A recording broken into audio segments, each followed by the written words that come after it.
नमस्कार दोस्तों, स्वागत है आप सभी का साइंस जर्नी में। दोस्तों, आज हम आपके सामने लेकर आए हैं कण जातक कथा।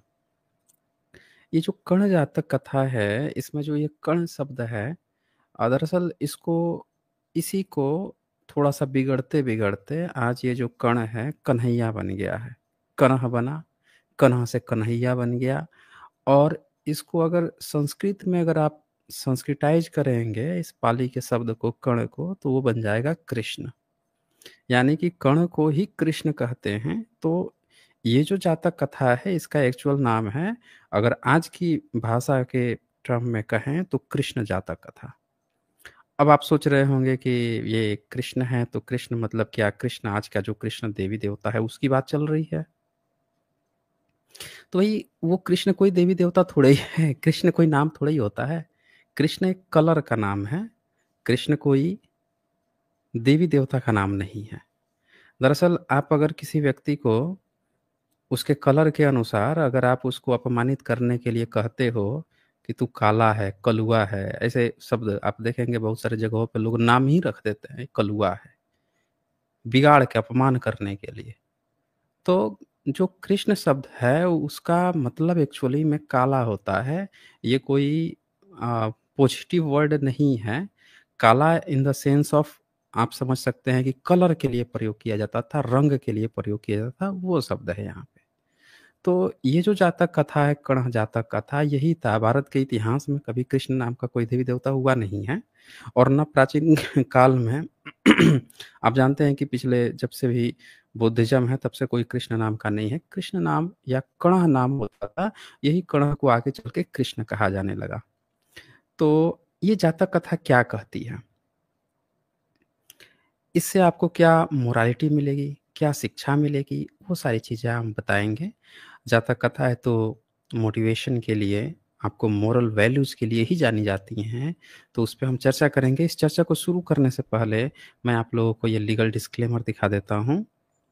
ये लीगल डिस्क्लेमर है, जैसा कि आप जानते हैं, यहाँ पे जो भी बातें होती हैं, जो भी प्रेज़ेंटेशन होती हैं, जो भी डिबेट्स होती हैं, इसका उद्देश्य साइंटिफिक टेम्परामेंट को एनकरेज करना है।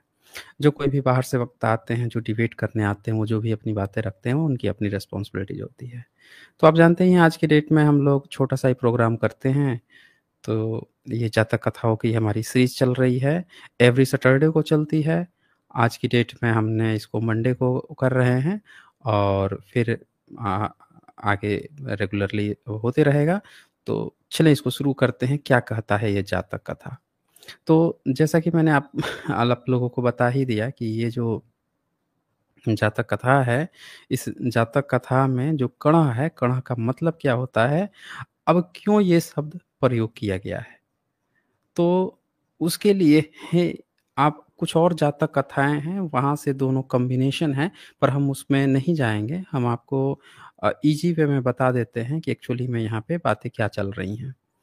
तो कणह जातक कथा बेसिकली एक प्रसंग लाया जाता है कि तथागत जो हैं, वो जेतवन बिहार में यानी कि सावत्थी यानी कि आज का जो श्रावस्ती जगह है, वहाँ का जो जेतवन था, वहाँ पे थे और उस समय उनके नाम पर ये जातक कथा लिखी गई है।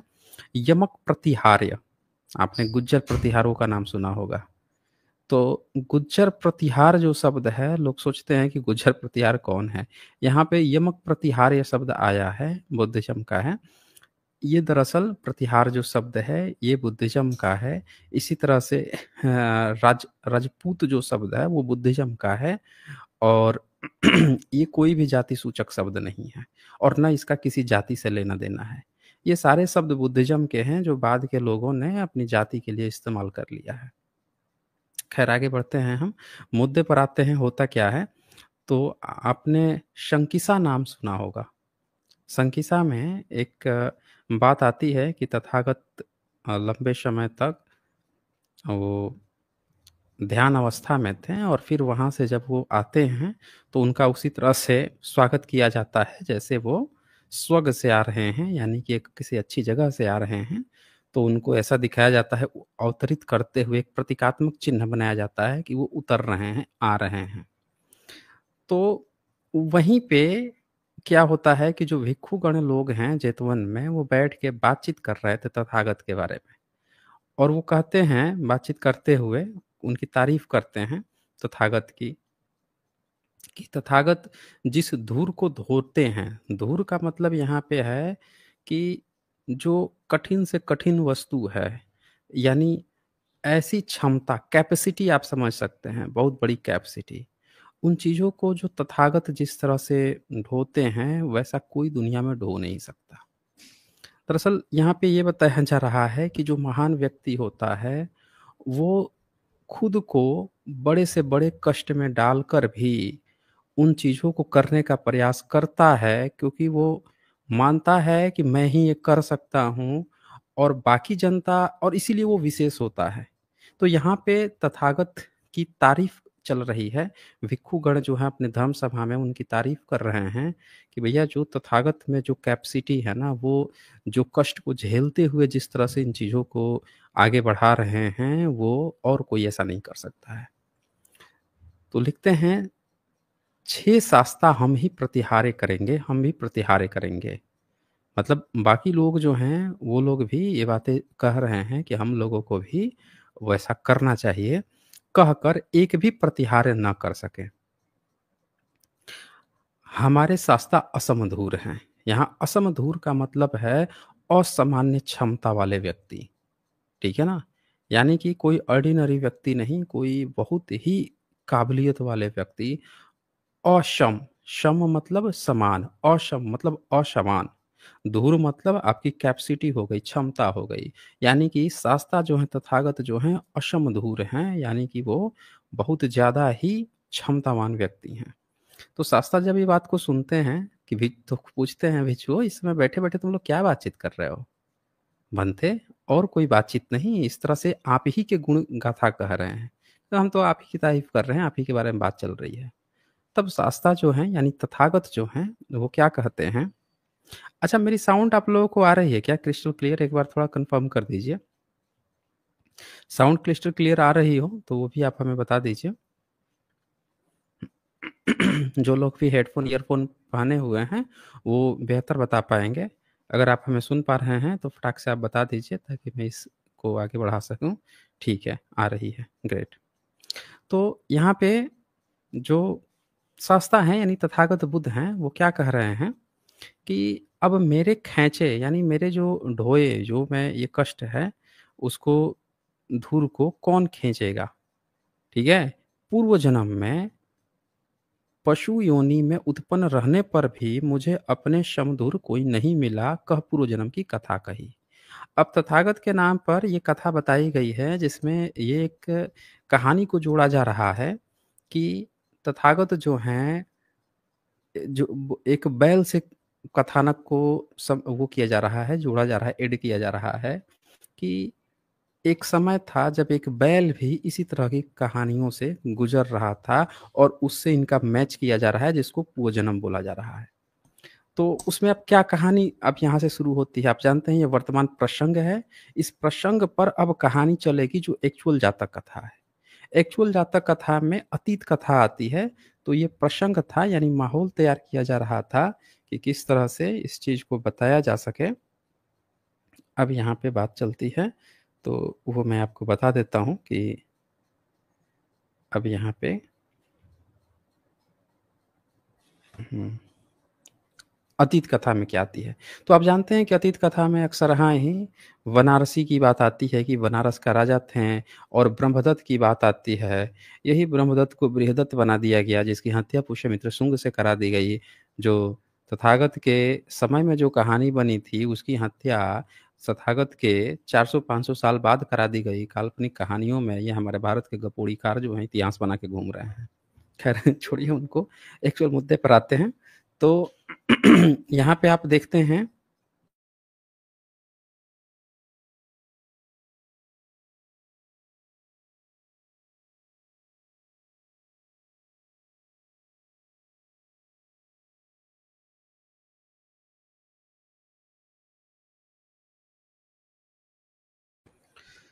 तो यहाँ पे आप ये देखते हैं कि जो बनारस के प्रियदत्त राजा हैं, उनके समय में एक बैल योनि में एक बोधिसत्व हैं, यानी कि एक बैल की बात चल रही है जिनको बोधिसत्व बताया जा रहा है।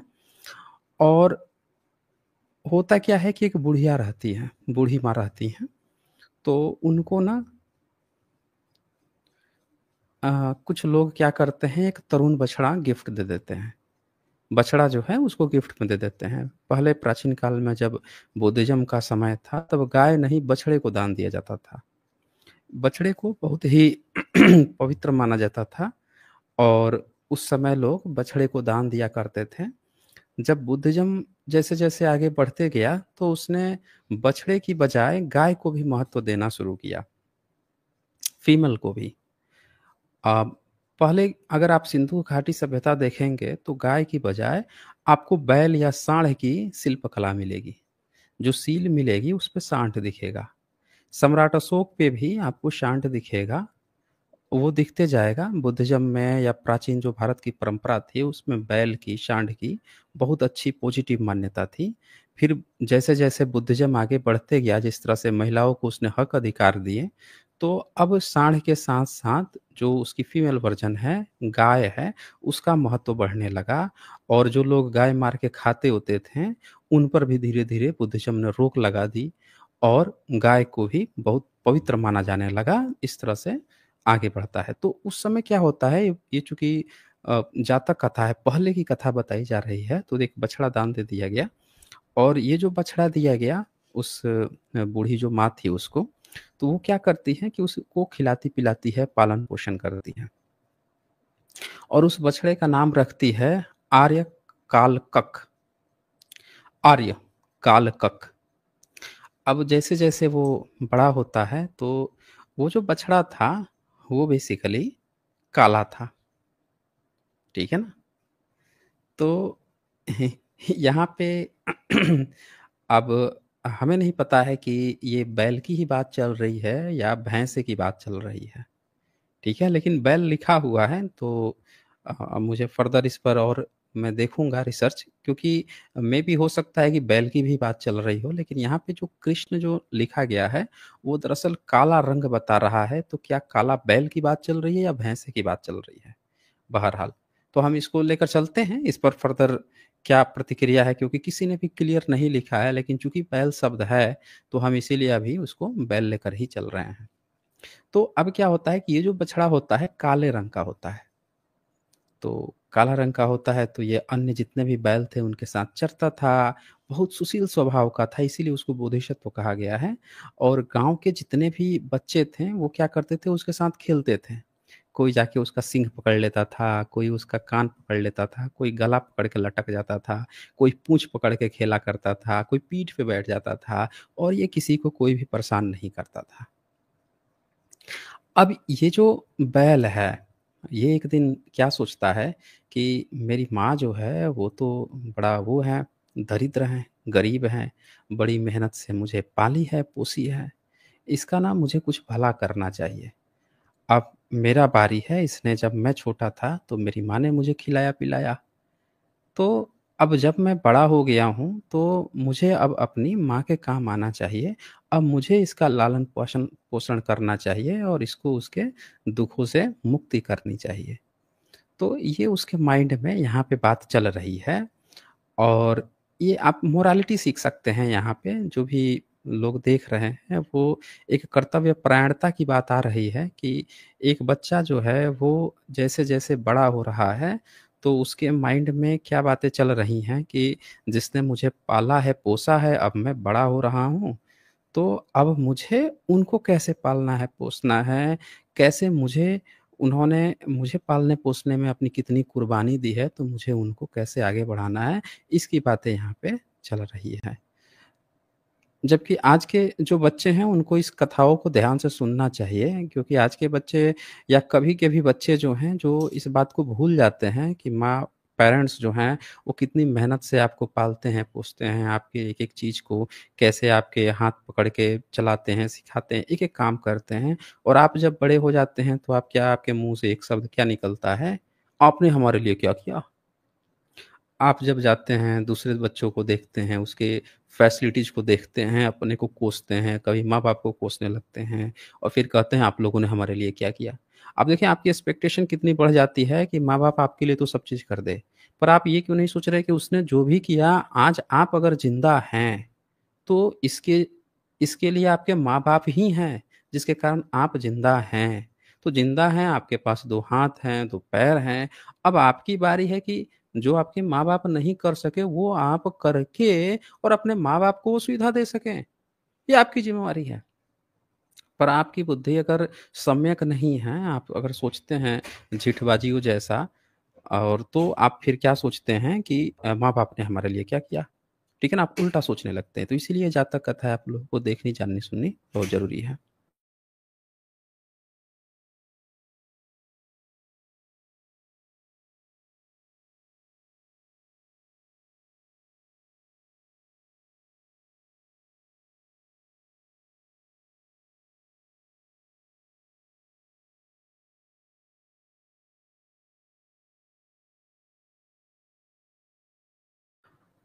तो अब यहाँ पे ये जो बोधिसत्व जो बैल है, ये बोधिसत्व बैल क्या करते हैं कि सोचते हैं कि मैं चलता हूँ ना कहीं पे, वो मज़दूरी खोजता हूँ, कहाँ पे कुछ मेहनत कर सकूँ और पैसा कमा सकूँ। तो ये खोजते-खोजते एक सार्थवाहन पुत्र जो है, उसके पास पहुँचते हैं, जो क्या करता है 500 गाड़ियों को एक साथ बाँध लिया था और आपने नाम सुना होगा विशाखापट्टनम। ये जो लास्ट में पट्टन शब्द आता है, उसका क्या मतलब होता है? विशाखा नाम आपने सुना है विशाखा, बुद्धिज़्म का नाम है। पट्टनम, ये पट्टनम में जो पट्टन शब्द है वो क्या है? दरअसल उसका मतलब होता है तीर्थ। तो ये जो 500 छकड़े थे यानी उसकी जो गाड़ियाँ थी वो विषम तीर्थ, तीर्थ मतलब पट्टन, पर वो लेके जा रहा था वहाँ फँस गए, कीचड़ वगैरह था फँस गए। अब वो निकालने का प्रयास कर रहा है, पाँचों सौ में बैल जुटे हुए हैं, निकाल नहीं पा रहे हैं, निकाल नहीं पा रहे हैं। तो वहाँ पे बोधिसत्व उधर से गुज़र रहे थे। अब वो देखते हैं कि भैया ये तो सातवार्थ पुत्र जो है, ये तो गायों का, बैलों का, ये सब का ज्ञाता है, लेकिन ये तो इन गाड़ी को निकाल नहीं पा रहा, ना इसके ये सब निकाल पा रहे हैं। तो वो क्या करते हैं कि जाते हैं और जो वहाँ पे जो ग्वाल थे सब, ग्वाल क्या करते थे कि लेकर जो गाड़ियाँ होती थी उनका मालिक होता था। व्यापारी जो है उनका मालिक होता था, ग्वाल जो हैं, जो इन बैलों को पालते-पोसते थे, वही गाड़ियों पर बैठकर लेके चलते थे क्योंकि उस गायों के नेचर को वही बैलों के नेचर को वही जानते थे। तो उनसे जाके वो पूछते हैं बोधिसत्व कि भई ये जो बताओ ये कितना मज़दूरी दोगे? बताओ मैं निकाल दूँगा इन सबको। तो बोलता है कि देखो हमारा जो मालिक है, स्वामी है, वो वेतन देगा भाई, ठीक है? तो ये समझ जाते हैं कि भैया यहाँ पे तो इसका स्वामी है नहीं, तो फिर कोई मतलब है नहीं फिर यहाँ पे काम करने का क्योंकि इनको पैसा चाहिए। इनको अपनी माँ के लिए कुछ मज़दूरी करके, कुछ करके ले जाना था। तो क्या करते हैं वो कि ये जो ग्वाल होते हैं वो उनको सोचते हैं कि पकड़ के जोत लें, वो बोधिसत्व को नाक में रस्सी से बाँध खींच कर न चला सका। सब ग्वाल सोचे कि चलो इसको कह रहा है इसी को पकड़ के हम चला सकते हैं, वो नहीं चला सके, टिक गए वो। तो बोधिसत्व कहते हैं कि देखो अगर तुम पैसा दोगे तो मैं तुम्हारा काम कर दूँगा। अगर तुम लोग मज़दूरी दोगे, पैसा दोगे तो मैं काम कर दूँगा। तो वो सब तैयार हो गए, जो ग्वाले थे उन्होंने बोला कि अच्छा ठीक है काम करो, तुमको हम 1 गाड़ी का 2 खरसापड़ देंगे, यानी कि 500 गाड़ी है तो पूरे 1000 खरसापड़ देंगे, तू निकाल दे भाई इसको।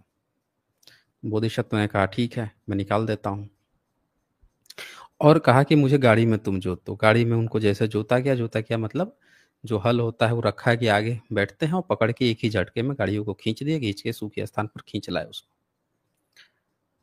अब जब वो सारी गाड़ियाँ निकाल दिए तो ये जो सार्थवाह पुत्र जो थे उनके यहाँ जो भी ग्वाले थे जिन्होंने ये डील की थी, वो क्या करते हैं 500 का सापड़ देते हैं। यानी 1 गाड़ी के हिसाब से 1, डील किए थे 2 का, 1 ही देते हैं। जब एक देते हैं तो उसके गले में बाँध देते हैं करसापड़ लेके, बोधिसत्व को पता चलता है कि अरे यार इन्होंने 2 कहा था मुझे दे 1 रहे हैं, गड़बड़ है कुछ। तो वो अब टिक जाते हैं कि नहीं भैया अब मैं तुम्हें जाने नहीं दूँगा। तुमने हमें जो डील हुई थी उस डील को तुम लोग तोड़ रहे हो, मैंने तुम्हारा काम भी कर दिया है फिर भी तुम तोड़ रहे हो। ये तमाम बहुजन समाज के लिए भी ये मोटिवेशन है, आप सबको ये समझना चाहिए इस बात को कि आपको किसी की बेगारी नहीं करनी है। बुद्धिज़्म में बहुत पहले ही जातक कथाओं के माध्यम से बता दिया गया है कि आपको फ्री में किसी का काम नहीं करना है, आपको हमेशा ही एक-दूसरे का सहारा बनना है। जब आप किसी के लिए फ्री में काम करते हो, बदले में वो आपके लिए कुछ नहीं कर रहा है या आप किसी तरह से नहीं हो, तो वो बेगारी हो जाती है और जब बेगारियाँ होती हैं, तो ये रिश्ता मालिक और दास का हो जाता है। आपको हमेशा ही एक-दूसरे से एक-दूसरे के काम आना ही पड़ेगा, तो ये यहाँ पे अब शोषण वाली बात आ गई। शोषण के खिलाफ विद्रोह। तो पहले तो उन्होंने ज़बरदस्ती कराना चाहा बोधिसत्वों से, वो नहीं किए। दूसरी बात जब उन्होंने मज़दूरी पहले डील कर ली, कि भैया इतना दोगे तभी करूँगा और हो गई और उसके बाद से भी वो नहीं दिया, आधे पैसे दिया। तब ऐसे कंडीशन में बोधिसत्व ने क्या किया कि आगे खड़े हो गए, नहीं जाने ही नहीं दूँगा अब मैं, अब ना जाने दे रहा मैं। जो डील हुई है उस डील को पूरा करें, ऐसा थोड़ा ही होता है। हम बेगारी हम लोग बेवकूफ़ थोड़ा हैं, कमज़ोर हैं कि आप दबा के आधा लेके चल दोगे। तो बहुजन समाज इतने दिनों तक परेशान रहा, गुमराह रहा क्योंकि वो जातक कथाओं की शिक्षाओं को भूल गया। अगर उसने पिछले 1000 सालों से जातक शिक्षाएँ ये नहीं भूली होती, वो भी टिक जाता, बेगारी नहीं करेंगे भाई, बिल्कुल नहीं करेंगे। विद्रोह हो जाएगा, लड़ जाएँगे, खत्म हो जाएँगे, जो भी होएगा देख लेंगे। तो जब ये विद्रोह की भावना आती, अगर वो जातक कथाओं पे ये सीखा होता, हमसे एजुकेशन क्यों छीना गया? इसीलिए तो छीना गया कि हम अपनी शिक्षाएँ भूल जाएँ, कि हमारे पुरखों ने हमें क्या कहानियाँ बताई हैं, हमें क्या मोटिवेशन दिया है कि किन सिचुएशंस में क्या करना है। वही चीज़ तो भुलाने के लिए हमारी एजुकेशन छीना गया ना, जब हम भूल गए, तो हम एक दास बन के रह गए, जो ऊपर से फेंक दिया रोटी, उतना खा लिए, उतना ही बैठ गए, हम आगे कुछ सोचे ही नहीं। ना हमारे पास कोई ऐसे ऐतिहासिक कहानियाँ थी कि हमारे पुरखों ने क्या किया, बोधिसत्वों ने ऐसे कंडीशंस में क्या किया था। तो ये यहाँ पे टिक जाते हैं और गाड़ियों को निकलने नहीं देते हैं। फाइनली सत्यापुरुष सोचता है कि यहाँ मामला बिगड़ जाएगा, हम इसको ऐसे ठग के कि जितना दे दिया उतने चुपचाप लेके रख लिया वाला ये नहीं व्यक्ति है, जो डील हुआ है वो लेके ही मानेगा। तो फाइनली उसको उतना देते हैं, तब जाके ये रास्ता छोड़ते हैं। अब जब ये बातें जब हो जाती हैं, तो वो गले में उनके पूरे 1000 जो करशापण है बाँध देता है, वो लेके बोधिसत्व जाते हैं, अपनी माँ के पास जाते हैं और जब अपने माँ के पास जाते हैं, तो उनकी माँ जो है वो पूछती हैं, देखती हैं तो पूछती हैं कि तेरे गले में गा उससे पहले गाँव के जो बच्चे-वच्चे हैं वो पूछते तेरे गले में क्या बँधा है कालक? आर्य का कालक, उनका नाम आर्य का कालक रखा गया था। तो क्या है? तो फिर उनकी पीछा करके जाते, वो दूर से ही भगा देते, माता के पास किसी तरह पहुँच जाते हैं। तो 500 गाड़ियों को उतारने के कारण लाल हुई आँखों में थकावट देखती है उनकी माँ, तो समझ जाती है कि बहुत कुछ मेहनत करके आया है और उसने बड़े मेहनत से ये पैसे कमाए हैं। तो बोलती है कि तुझे ये पैसे कहाँ से मिले हैं? बता। हुँ? मैं क्या भूखे मर जाती जो तू इतनी मेहनत करने, मज़दूरी करने के लिए चला गया? इतना क्या कष्ट उठाने की ज़रूरत थी?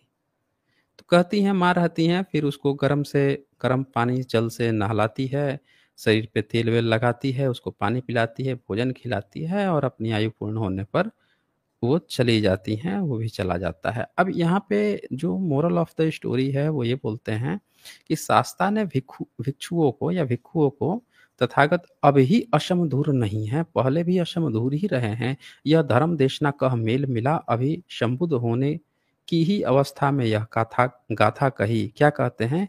जहाँ-जहाँ धुर भारी होती है, धुर मतलब जो कार्य है, जो कार्य भारी होती है, जहाँ-जहाँ मार्ग कठिन होता है, वहाँ कृष्ण ही जोतते हैं। कृष्ण मतलब ये कृष्ण क्या है? यानी काले बैल ही जोतते हैं और वह धूर को ढो देता है और वो उस जो भी कठिन कार्य है, उसको ढो देता है, यानी उसको पार देता है।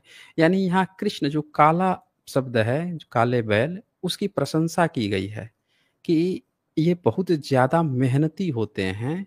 आम तौर पर वहाँ दिखाया गया कि बाकी जितने बैल थे, जो गोरे-गोरे बैल थे, कुछ नहीं कर पा रहे थे और वहाँ एक काला बैल जो है, जो बोधिसत्व हैं, उन्होंने अकेले ही उन सब के बराबर काम कर लिया और उसका बाकायदे पैसा लिया।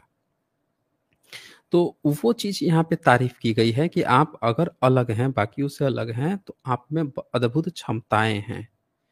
अब ये इन कहानियों को मेल मिलाकर लास्ट में आप देखेंगे तो वो तथागत फिर वही जोड़ दी जाती है। इस प्रकार भगवान ने भिक्षु कृष्ण बैल ही उस धुर को खींचता है, दिखाकर मेल मिलाकर जातक का सारांश निकाल दिखाया कि उस समय की वृथा अब की उत्पल वर्णा थी, आर्य कालक तो मैं ही था। ये जोड़ दिया जाता है। ये पूरी जो आपने जो अभी जातक कथा सुनी है, इसका अगर आपको पूछा जाए कि एक्चुअल में ये मोरल ऑफ द स्टोरी इसकी क्या है? क्या ये कहना क्या चाह रहा है पूरी स्टोरी में? वो आप लिखिएगा, कुछ थोड़ा-सा मैं भी आपको बता देता हूँ। इसमें दरअसल ये बताया जा रहा है कि ये जो बोधिसत्व हैं, उनके रूप में, बैल के रूप में, ये दिखाया जा रहा है कर्तव्य परायणता और कृतज्ञता। मतलब वो बचपन में बोधिसत्व क्या देख रहे हैं कि उनकी माता जो है एक निर्धन है, बुढ़िया है, फिर भी उनको बच्चे की तरह बहुत कष्ट में उनको पालती-पोसती है। तो उनके अंदर ये कर्तव्य आता है कि मैं जब बड़ा हूँ, तो अपनी माता की गरीबी दूर करूँ। ठीक है ना? हर बच्चे को ये बात सीखनी चाहिए कि आप जिस भी परिस्थिति में हैं, इसके दोषी आपके माता-पिता नहीं हैं, बल्कि इसके दोषी आप हो जाएँगे अगर आप उस सिचुएशन से बाहर नहीं निकाल पाते हैं, खुद को और अपने माँ-बाप को।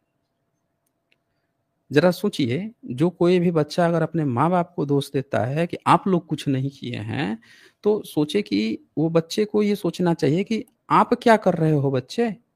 हुँ? आप क्या कर रहे हो? आप करो और उस सिचुएशन से बाहर निकालो।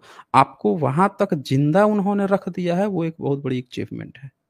जाके उनसे पूछिए, जब कोरोना काल में बड़े-बड़े लोग जिनके पास हर एक ऐसो आराम था और वो ज़िंदा नहीं बच पा रहे थे। पैसे की कमी नहीं थी उन पे, पैसे अथाह भरे पड़े हैं। दुनिया के कोने-कोने में इलाज के लिए जा सकते थे, लेकिन वो तब भी नहीं बच पाए। तो इसीलिए आप अगर ज़िंदा हैं, तो ये बहुत बड़ी अचीवमेंट है। ये मत सोचिए कि अब माँ-बाप ने किया। आप ये सोचिए कि मैं कैसे इस सिचुएशन से बाहर निकलूँ और अपने माँ-बाप को बाहर निकाल ले जाऊँ।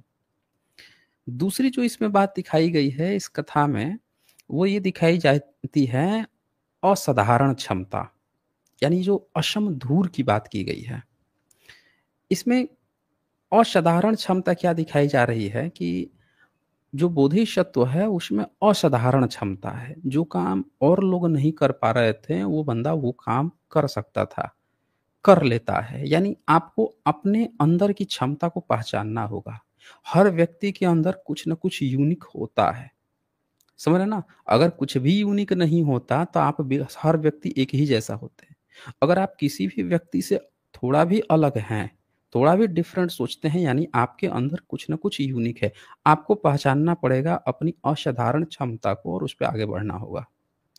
तीसरी जो बात यहाँ पे दिखाई गई है, वो दिखाई गई है कठिन कार्य का निर्वाह, ठीक है? यानी कि आप जिस भी परिस्थिति में थे, तो बैल भी एक निर्धन परिवार से है, बोधिसत्व गरीब परिवार से, लेकिन वो क्या करता है, वो मेहनत से नहीं भागता, वो पहले अपनी रिसर्च करता है, जो मार्केट रिसर्च होता है ना, कि हमें पहले जायज़ा लेना होता है मार्केट का कि क्या चीज़ें उपलब्ध नहीं है, वो चीज़ हमें अवेलेबल करानी है। तो यहाँ पे वो क्षमता दिखाई गई है कि बोधिसत्व अचानक से इतनी बड़ी मज़दूरी, इतना बड़ा अमाउंट कैसे कमा पाते हैं। तो वो क्या करते हैं, ऐसे नहीं कि सब लोग भीड़ में लाइन से जुटे हुए हैं, एक-एक करसापण के लिए दिन भर वो ढो रहे हैं, बोझा ढो रहे हैं, भैया लो चलो हम भी ढो रहे हैं भैया, वो काम नहीं।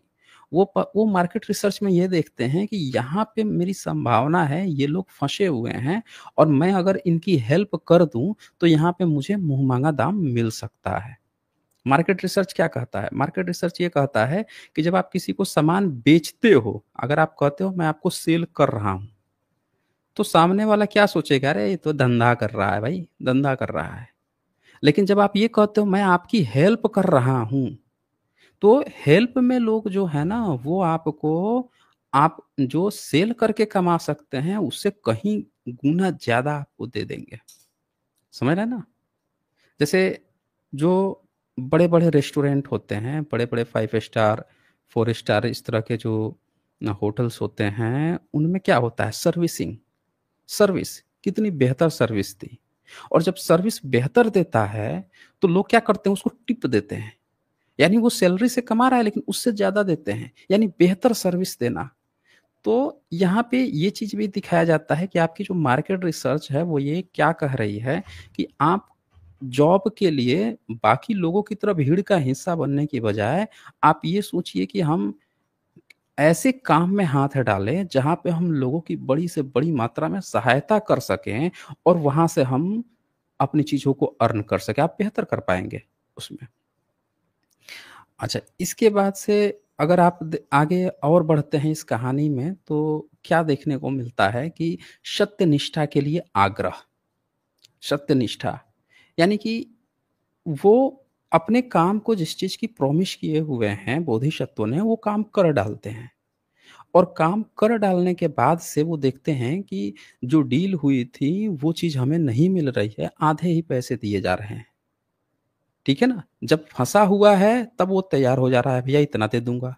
उसकी हालत क्या है कि भैया ये तो हो ही नहीं रहा है, पता नहीं होगा ही नहीं, मेरा तो बहुत ज़्यादा लॉस हो रहा है।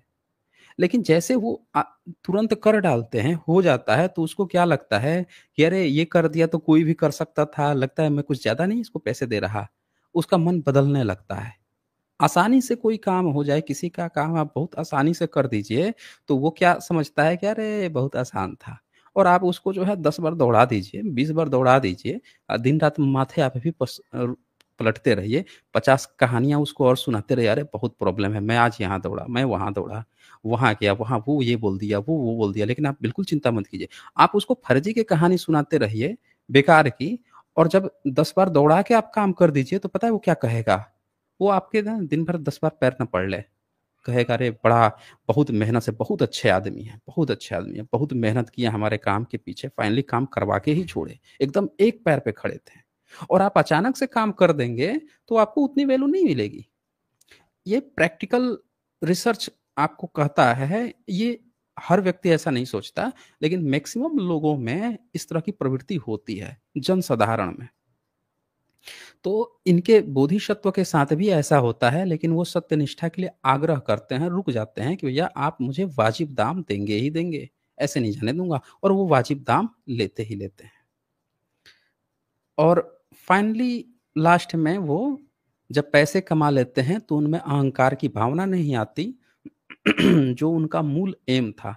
कभी-कभी क्या होता है इंसान के पास कि जिस अवस्था में होता है, जिस गरीबी की अवस्था में होता है और जैसे उसे बाहर निकलता है, तो उस पे अहंकार चढ़ जाता है। अब वो दिखावे में आ जाता है कि मुझे दिखावा करना है, अगल-बगल के लोगों से। कभी किसी ने उसको कह दिया है कि तू गरीब है, दरिद्र अब मुझे उसको दिखावा करना है। बोधिसत्व इन चक्करों में नहीं फँसते हैं, रास्ते में ग्रामीण गाँव के बच्चे पूछते भी हैं क्या है, वो कुछ नहीं करते हैं और सीधे अपनी माँ के पास जाते हैं जो उनका प्रॉमिस है कि मैं माँ से कोई दिखावा नहीं। माँ गरीब है, निर्धन है, वो अपने एम पे टिके रहते हैं। तो वो चीज़ें भी यहाँ पे दिखाई जाती हैं। तो कुल मिला के ये जो जातक कथा है, मैंने आप लोग को इसका एक तरह से समराइज़ भी कर दिया। बाकी आपका इसका क्या निष्कर्ष है, क्या ये मोरल नैतिक उपदेश क्या दे रही है, मैं आप सबसे यही कहूँगा कि आप लोग कमेंट में उसको लिखिए ताकि जिसका भी बेहतर होगा उसको मैं पिन अप कर दूँगा।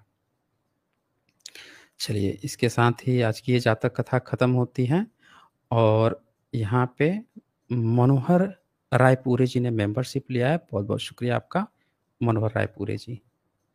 तो दोस्तों आज के दिन कॉलर्स तो नहीं लेते हैं, जातक कथा ही रहती है। तो फिर हम लोग यहीं पे इसको एंड करते हैं, क्लोज़ करते हैं और आप लोग अपना ख़्याल रखिए, अपनों का ख़्याल रखिए। अंतिम तक बने रहने के लिए आप लोगों का बहुत-बहुत शुक्रिया। फिर कल मिलते हैं डिबेट में। धन्यवाद आप सभी का।